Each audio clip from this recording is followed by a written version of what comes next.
அன்பர்களே, ஆண்டவராகிய இயேசு கிறிஸ்துவின் நாமத்தில் உங்களுக்கு மனம் நிறைந்த வாழ்த்துக்களை தெரிவித்துக் கொண்டு சத்திய வசனம் திருமறை பாட நிகழ்ச்சிக்கு உங்களை அன்போடு அழைக்கிறோம். சத்திய வசனம், இது தேவனின் வசனம். நாம் சோர்ந்து போகையில் கரம் கொடுக்கும் நம் தேவனின் வசனம், நம் தேவனின் வசனம்.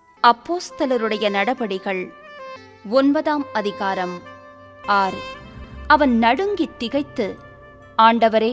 பிரியமானவர்களே, ஆண்டவராய் இயேசுவின் நல்ல நாமத்தினாலே உங்களை நான் வாழ்த்தி வரவேற்கின்றேன். நம்முடைய வாழ்க்கையிலே ஒவ்வொரு சமயத்திலும் நாம் மறுமதிப்பீடு செய்கிறோம். நம்முடைய வாழ்க்கையின் நோக்கம் என்ன? ஏன் நாம் படிக்கிறோம்? ஏன் இந்த சபைக்கு ஆராதனைக்கு செல்கிறோம்? ஏன் ஊழியம் செய்கிறோம்?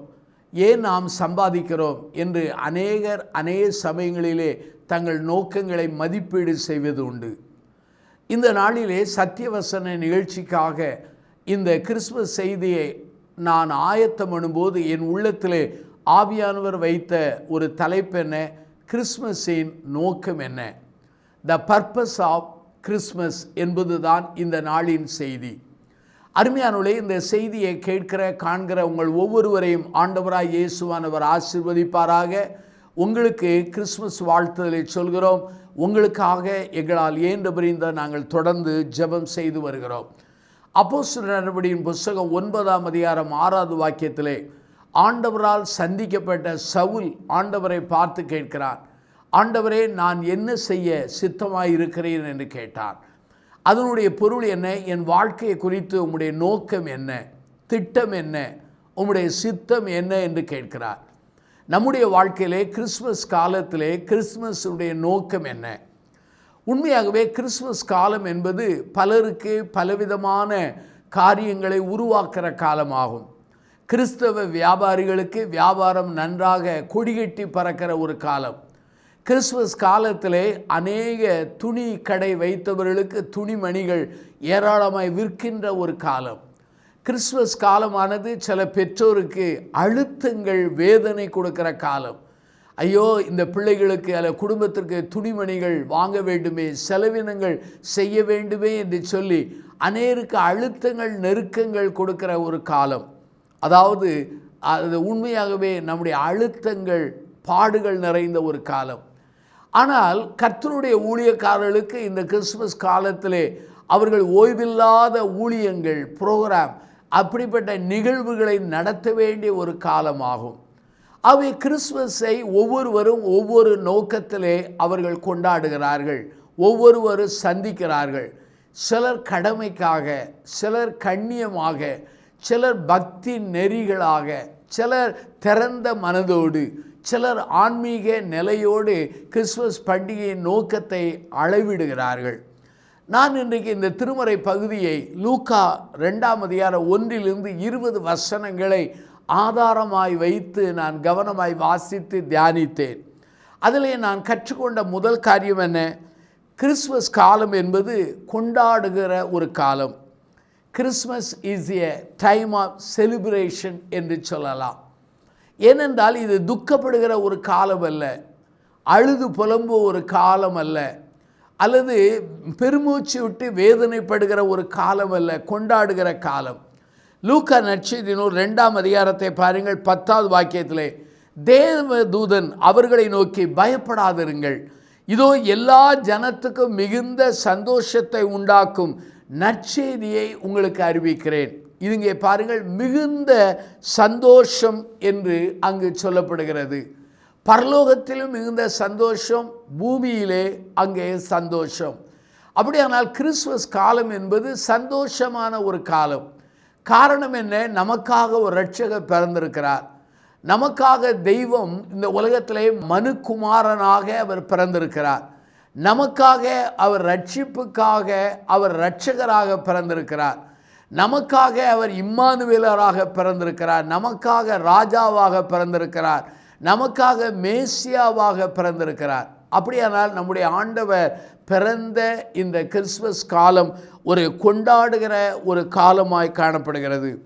லூக்கா 2ஆம் அதிகாரம் அங்கே 11 பாருங்கள். இன்று கர்த்தராகிய கிறிஸ்து என்னும் இரட்சகர் உங்களுக்கு தாவீதின் ஊரிலே பிறந்திருக்கிறார். ஆகவே பரலோகத்திலும் அங்கே பூமியிலும் அங்கே பெரிய சந்தோஷம் ஏற்படுகிறது. ஏன் இந்த சந்தோஷத்துக்கு காரணம் என்ன? முதல் காரணம், ஆண்டவர் நம்மை நேசிக்கிறார். God loves you என்று சொல்லலாம். யோவான் 3ஆம் அதிகாரம் 16 பாருங்கள். தேவன் தம்முடைய ஒரே பேரான குமாரனை இந்த பூமியிலே எனக்காக உங்களுக்காக தந்தருளி இவ்வளவாய் அன்பு கூர்ந்தார். ஆகவே கடவுளுடைய அன்பின் வெளிப்பாடு தான் குமாரனாகிய இயேசுவானவர்.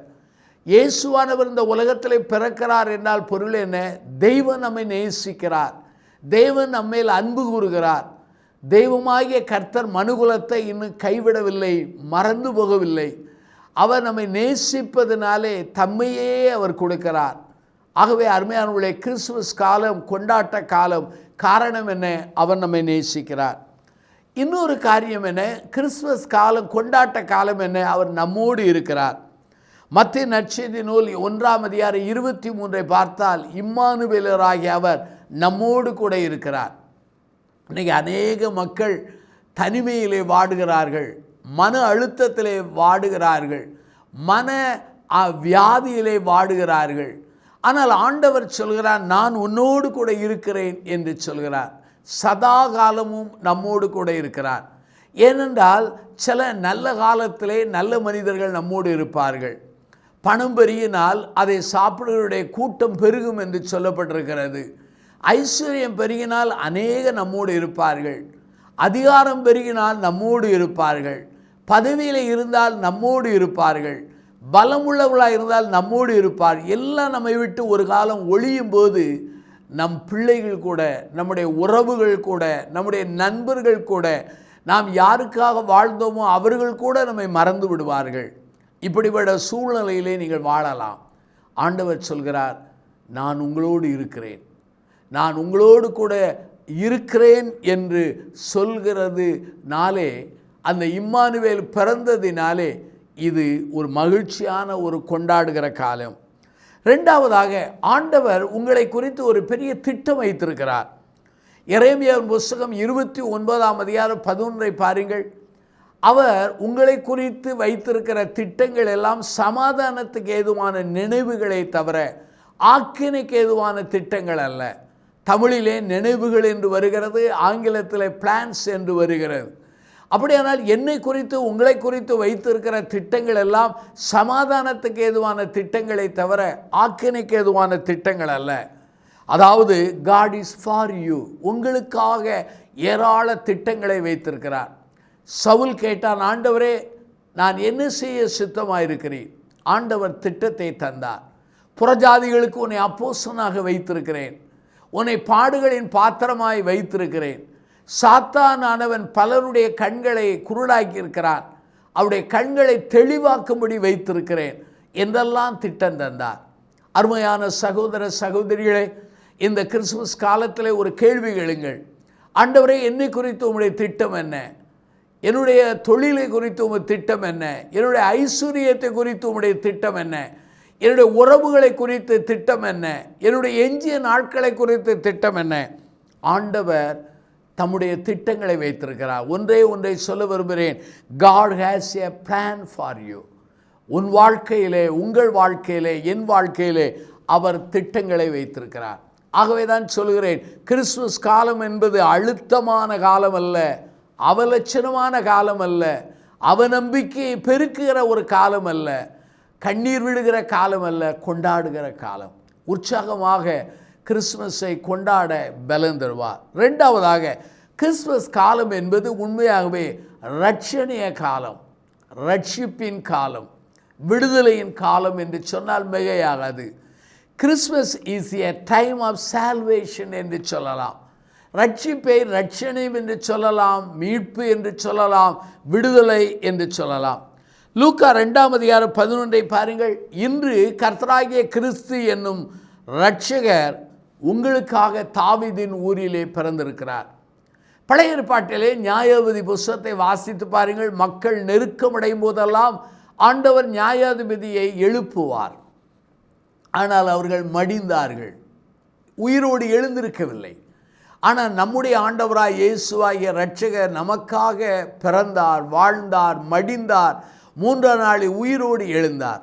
சாத்தானின் வல்லமையிலிருந்து நம்மை விடுவித்தார், பாவ கொடுமை பிடியிலிருந்து விடுவித்தார், கவலை என்கிற அங்கே அடிமைத்தன வலையிலிருந்து நம்மை விடுவித்தார். ஆகவே தான் ஆண்டவர் நம்மை ரட்சிக்கிறவராக இருக்கிறார். அவர் நம்மை ரட்சிக்கிற இரட்சகர். ரட்சிக்கக்கூடியவரைத்தான் இரட்சகர் என்று சொல்வோம். ரட்சிக்க முடியாதவரை இரட்சகர் என்று சொல்வதில்லை. நம்முடைய ஆண்டவர் ரட்சிக்கிற ஆண்டவராக அவர் காணப்படுகிறார். அருமையான என் சகோதர சகோதரிகளே, அவர் நம்மை ரட்சிக்கிற ஆண்டவராயிருக்கிறார்.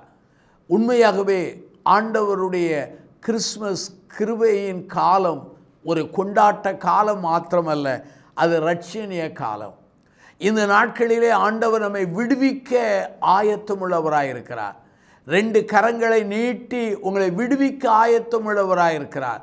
உங்கள் கதவை தட்டி கொண்டிருக்கிறார். திறந்து கொடுத்தால், அர்ப்பணித்தால், அவர் ஒத்தாசை நோக்கி ஜெபித்தால் உண்மையாகவே அவர் உங்களை ரட்சிக்க வல்லமுள்ளவராயிருக்கிறார். அப்படியானால் இந்த ரட்சணிய காலத்திலே இந்த ரட்சிப்பை எப்படி பெறுகிறோம்? எபேசியர் 2ஆம் அதிகாரம் 8-9 வாசித்து பாருங்கள். இந்த ரட்சிப்பு உங்களால் உண்டானது அல்ல, இது கிரியினால் உண்டானதல்ல, கிருபையினால் விசுவாசத்தினாலும் ரட்சிக்கப்படுகிறோம். அப்படியானால் ரட்சிப்புக்கு முழு ஆதாரம் அவர்தான். இந்த ரட்சிக்கப்படுகிற இந்த கொண்டாட்ட காலத்தை ஏன் தந்திருக்கிறார்? அப்போஸ்தலர் 1ஆம் அதிகாரம் 8 சொல்கிறது, பரிசுத்த ஆவி உங்களிடத்தில் வரும்போது பலனடைந்து யூதேயாவிலும் அங்கே எருசலேமிலும் சமாரியாவிலும் உலகத்தின் ஒவ்வொரு பகுதிகளிலும் ஆண்டவர் என்னையும் உங்களையும் சாட்சியாக வைக்க விரும்புகிறார். முதலாவது அவர் நம்மை ரட்சிப்பதற்கு காரணம் என்ன? Witness for him. அவருக்காக நாம் சாட்சியாக வாழ வேண்டும். 2வது, அவருக்காக நாம் உழைக்க வேண்டும். நம்மை ஆண்டவர் ஆசீர்வதித்த மூலமாய், நம்மை ஆண்டவர் பல காரியங்களிலே விடுவித்த அந்த விடுதலை பெற்ற வாழ்க்கை மூலமாய் கிறிஸ்து உயிரோடு இருக்கிறார் என்று ஒரு சைன் ஃபார் காட், அதாவது ஆண்டவருக்கு ஒரு அடையாளமாக அத்தாட்சியாக வாழ அழைக்கப்பட்டிருக்கிறோம். ஆகவே அருமையானவர்களே, கிறிஸ்மஸ் காலம் என்பது அழுத்தமான காலம் அல்ல, ஒரு கொண்டாட்டமான காலம். கிறிஸ்மஸ் காலம் என்பது ஒரு அடிமைத்தனத்தின் காலம் அல்ல, அல்லது ஒருவேளை அடிமைப்பட்டு புலம்புகிற ஒரு காலம் அல்ல, ரட்சணத்தை பெறுகிற ஒரு காலம். என் வாழ்க்கையிலே நான் ஆண்டவரை அறியாத காலங்களிலே ஒருவேளை வெறுமையாக, விரக்தி உள்ளவனாக, பல பாவ பழக்கங்களிலே அடிமைப்பட்டவனாக, யாருக்கும் பயம் இல்லாத மனிதனாக, நம்பிக்கை இல்லாதவனாக, நோக்கமில்லாதவனாய் வாழ்ந்தேன். ஒரு நாள் கர்த்தராகிய இயேசுவை ஏற்றுக்கொண்ட போது என் வாழ்க்கையின் நோக்கம் மாறியது. என் வாழ்க்கையிலே விடுதலை கிடைத்தது. ஆண்டவர் என்னுடைய வாழ்க்கையிலே விடுதலையின் அந்த வல்லமையை ருசிக்க, அனுபவிக்க, அவருக்கு அறிவிக்க ஆண்டவர் பலன் தந்திருக்கிறார். ஆகவே அருமையானவர்களே, இந்த ரட்சணியம் உங்களுக்கு கிருபையாய் கிடைக்கிறது.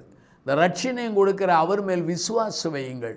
நீங்கள் பெற வேண்டிய விடுதலைக்குரிய விலைக்கிரயத்தை அவர் சிலுவையிலே அவர் சம்பாதித்து விட்டார். அவை எமி கார்மைக்கல் என்கிற ஒரு அம்மையார் அடிக்கடி இப்படி எழுதுவார்கள், கிறிஸ்துவனுடைய அந்த பிறப்பின் முன்னணியை நாம் சிந்திக்கும் போதெல்லாம் அதற்கு பின்னாலே நிழலாட்டமாக இருக்கிற சிலுவையை சிந்தியுங்கள் என்று சொல்கிறார். ஏனென்றால் கிறிஸ்து எதற்காக அவர் பிறந்தார்? மனுகுலத்தை ரட்சிக்க, மனுகுலத்துக்குரிய ரட்சிப்புக்குரிய விலைக்கிரயத்தை சிலுவையிலே கொடுத்து என்னை உங்களை மீட்டு கொள்வதற்காகத்தான் இந்த உலகத்திலே பிறந்தார். ஏதோ ஒரு அமைப்பை உருவாக்க, ஏதோ ஒரு ஆட்சியை பிடிக்க அல்ல, ஆண்டவரின் மக்களை ஆண்டவருடைய அடியாராய் மாற்றும்படி அவர் இந்த உலகத்திலே பிறந்தார். ஆகவே 2 குறிப்புகளை சொன்னேன். கிறிஸ்மஸ் காலம் என்பது அழுத்தமான காலம் அல்ல, கொண்டாடுகிற காலம். கிறிஸ்மஸ் காலமானது உண்மையாகவே அது என்ன காலம் என்றால் ரட்சணிய காலம் என்று சொன்னேன். 3வதாக கடைசியாக ஒன்றை சொல்கிறேன். கிறிஸ்மஸ் காலம் என்பது உண்மையாகவே அது ஒப்புரவாக்கும் ஒரு காலம். Christmas is a time for reconciliation என்று சொல்வார்கள். அதாவது ஒப்புரவாக்கும் ஊழியம். 2 பேர் சண்டை போடுறாங்க. அப்போது ஒருவர் ஒப்புரவாக்குறார். கணவன் மனைவி பிரிகிறார்கள். அங்கே தேவ ஊழியர்கள் பேசி அவர்களை ஒப்புரவாக்குறார்கள். சபைகள் பிளவு உண்டு போகிறது. அநேகர் ஜெபித்து முயற்சித்து அவர்களை ஒப்புரவாக்குறார்கள். ஆகவே தேசங்களுக்குள்ளே பிரச்சனை வருகிறது. அநேகர் ஒப்புரவாக்குறார். ஒப்புரவாக்குற உபதேசம் மிக முக்கியமான உபதேசமாகும். லூக்கா 2ஆம் அதிகாரத்திலே 14 பாருங்கள். உன்னதத்தில் இருக்கிற தேவனுக்கு மகிமையும் பூமியிலே சமாதானமும் மனுஷர் மேலே பிரியம் உண்டாவதாக என்று சொல்லி தேவ தூதர்களின் திரள் சீனை துதித்தார்கள். அப்படியான கிறிஸ்துமஸ் பண்டிகையினாலே என்ன மாறுதல் ஏற்பட்டது? பரலோகத்திலே தேவனுக்கு மகிமை உண்டானது.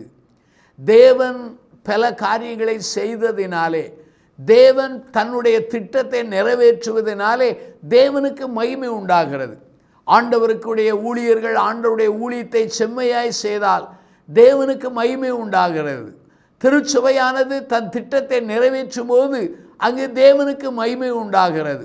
ஒருவன் வியாதியிலிருந்து விடுதலை பெற்று ஆண்டவரை மகிமைப்படுத்தும் போது தேவனுக்கு மகிமை உண்டாகிறது. அருமையானவர்களுடைய பிள்ளைகள் ஆசீர்வாதமாக மாறும்போது தேவனுக்கு மகிமை உண்டாகிறது. ஆனால் வேதம் சொல்கிறது, கிறிஸ்து பிறந்த நாளிலே தேவனுக்கு மகிமை, தேவனுக்கு அங்கே மகிமை உண்டாகிறது. ஆகவே கிறிஸ்து பிறந்த நாளிலே அங்கே பரலோகம் மகிழ்ந்து களி கூறுகிறது என்று சொன்னால் மிகையாகாது. அருமையானவர்களே, அங்கு மகிமை உண்டாகிறது. பழைய ஏற்பாட்டிலே ஆதாம் ஏவாளை படைத்து ஏதேனிலே வைத்தார். கீழ்ப்படியாமையிலே விழுந்ததினாலே தேவனுக்கும் மனுகுலத்துக்கு இடையிலே பிரிவினை ஏற்பட்டது.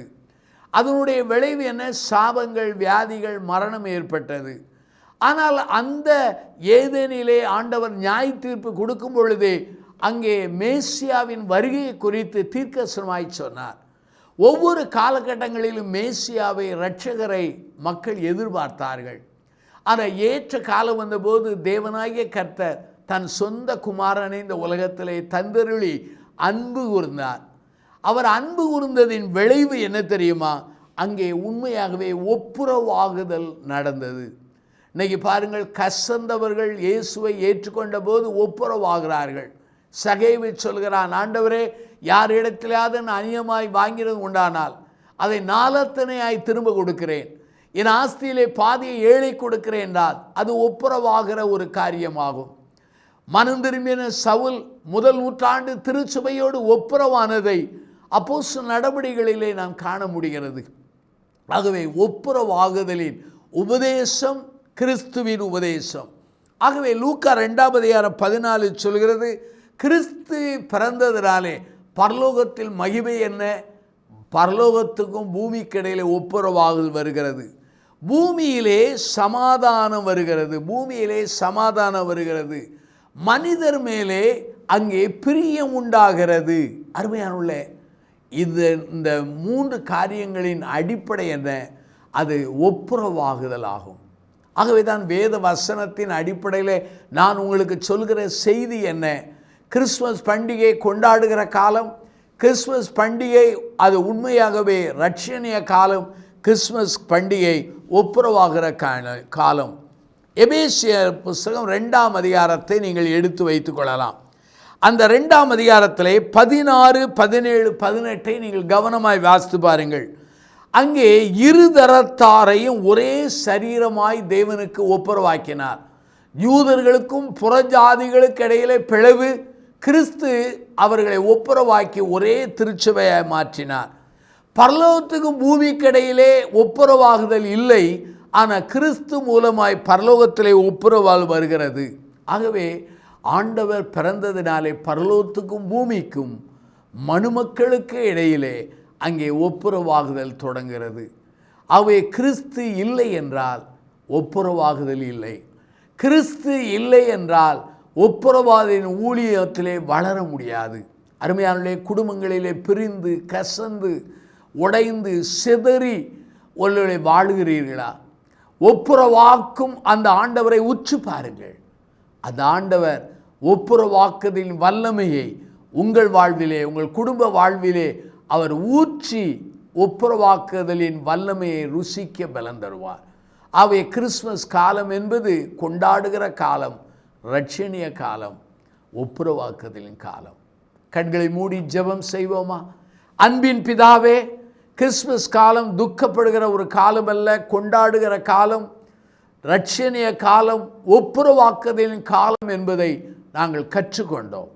இந்த செய்தியை கேட்ட ஒவ்வொரு மக்களுடைய வாழ்விலும் இந்த கொண்டாட்டங்களும் இரட்சணியமும் ஒப்புரவாக்குதலின் வல்லமையும் கடந்து செல்ல நாங்கள் ஜெபம் செய்கிறோம்.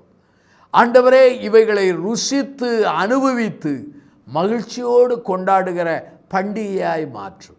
எல்லாவற்றையும் இயேசுவின் நாமத்தில் ஜெபிக்கிறோம் பிதாவே.